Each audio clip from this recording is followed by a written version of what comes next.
You're listening to The Scrimmage with Daniel Hargrove and Justin Domashevitz.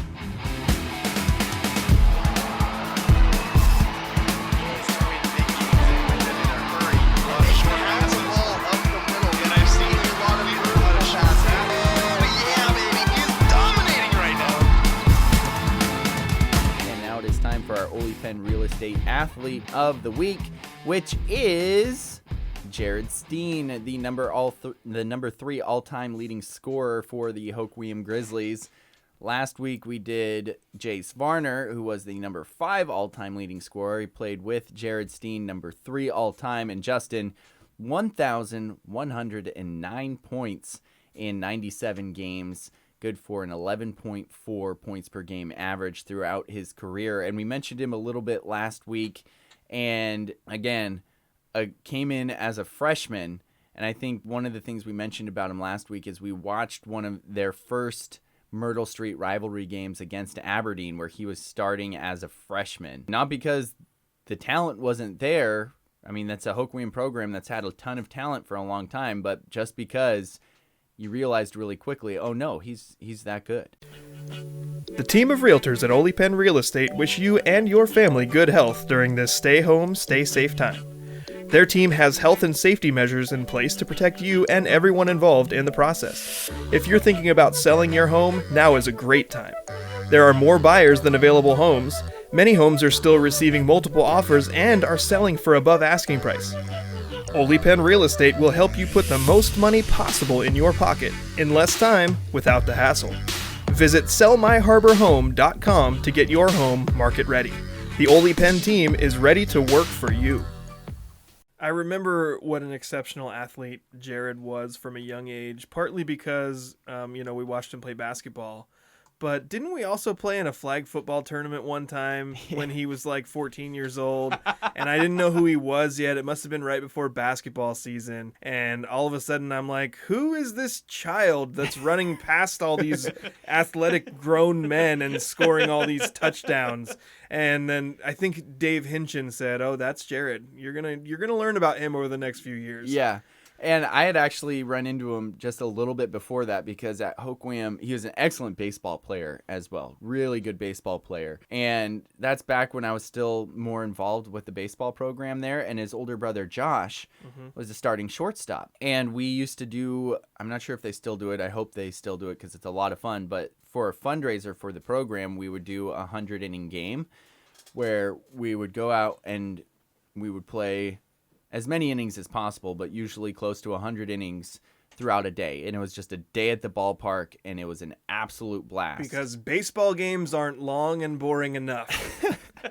So what we would do is we would just have like a coach or somebody pitching. We would have a team, and they would play 3 innings worth of baseball, and then we'd switch, and the team in the field would come in, and then they'd play 3 innings, and we'd have like 3 or 4 different teams that would rotate throughout the day, and it was just a day at the ballpark, playing ball, having fun.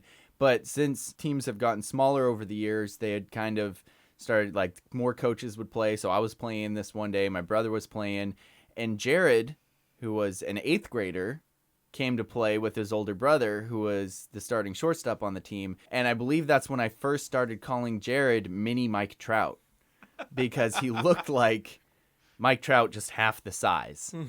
As an 8th grader. And he kind of looked like him, and he was making plays all over the outfield and just crushing balls as well. And so that was when I first learned about Jerod. And I was like, oh my gosh, this kid is amazing.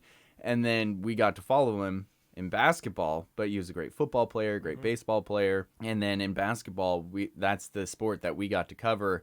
And I'll never forget, we brought it up a little bit at the end of last week's show talking about Jace. Their freshman year, they went to the playoffs, and they played against Castle Rock, and we were there. It was at WF West High School, and the game went into triple overtime. And I can't remember, did Jerod have something like 35 points or something like that right. game? Somewhere in that area, 35 to 40 points in this triple overtime game. And he also knocked down like clutch free throws in all of the overtime periods to keep it, to make sure that the game kept extending. And we were looking for players to interview after the game, because usually we like to pick a player of the game, interview that guy if we can, call him over from the court to go talk to him. And usually we try and stick with upperclassmen. Usually we're like, try and go with a senior, maybe a junior, but really try and stick with upperclassmen. They're more prepared to talk, usually a little bit more mature. But we were just looking and we were like, we got to talk to Jerod, and he's a freshman. And I remember, and it was scary. I remember being worried, like, we're going to talk to a freshman right now.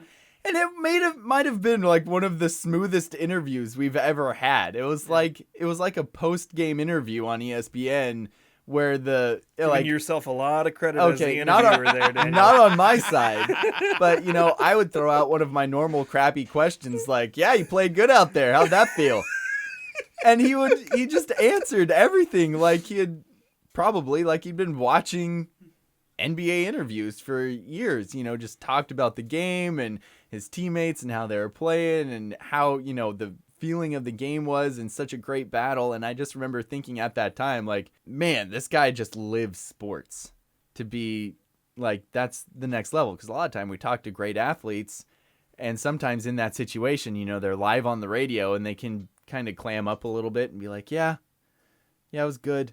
And yet, Jerod, you wouldn't, and now knowing him more after watching him for 4 years and knowing him more after, you wouldn't expect anything less that he would just be like perfectly great at a post-game interview. But watching them as freshmen and then grow and grow and grow, it's not surprising to me that he's number 3 all time in points, because he was one of their top scorers on those great teams for so long. And there was a stretch too where, and it's had to have been while we were doing our podcast in its original iteration, but I remember, weekly we'd look through and see who did what. We'd pick our athletes of the week and whatever. And I remember every time I looked, it was like Jerod had 30 points for a while. I don't remember if it was his sophomore or his junior season, but he started out just incredibly hot and was just scoring somewhere between 20 and 30 points every game. But that's the kind of capability he had. And it wasn't just he could shoot from the outside. But, I've talked a lot about the kind of guards that I like, and Jerod was absolutely one of them. Like, he could distribute and he could play make, but if he saw a lane to the basket, he was going to go.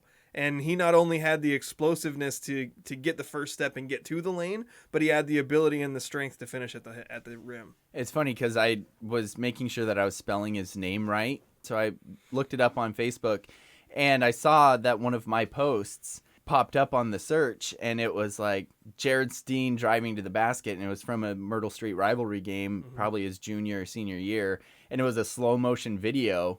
And Jerod, not the tallest player, and like Andrew likes to say, the shorter the player in basketball is usually the better they are, because it helps. Starting the shortest starting player on a high school basketball team, especially, that's the best player. I don't care. Because they have stuff to overcome. It helps to be tall in basketball. And he's on the opposite side of the key from us where we were broadcasting.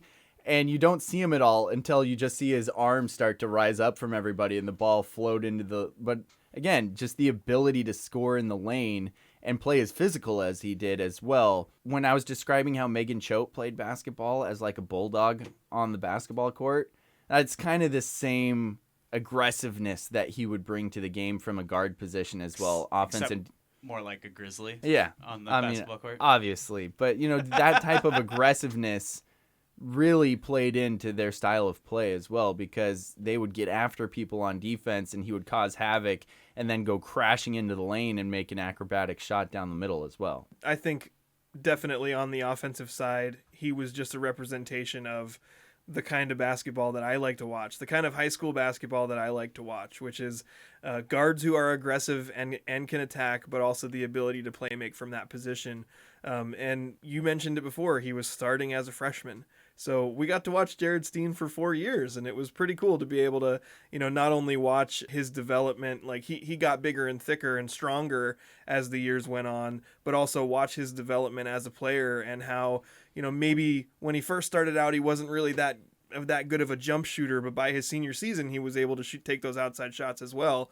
It was really fun to watch. And again, just a crazy team. I know that this is the second week in a row where I'm picking a Grizzly. All 3 of these players playing on the same team, Jace, Jerod, and Jack, all three in the top 5 scoring on the same team. So that's another thing that's interesting to me, is how all three of those players were able to work well enough to get together that they could have so much success and score that many points. A lot of it, yes, because they played in so many games. But that's still pretty impressive to me that they were all that close, that they enjoyed working together. And after so many games of post-game interviews, how do you guys work through it? And it was so much like, yeah, we all want to win, and he was hot tonight, so we fed him a little bit more than us, and that's how they would work through things. And that's always impressive to me when you're looking at high school kids who might, it would be easy to try and be a little selfish and try and get up a lot of your own shots, but feeling it out and being able to work with that and find who's got the hot hand in a night. Well, I know 1,109 points in his career. I mean, you score more than 1,000 points in a high school basketball career. I'm going to borrow one of Daniel's best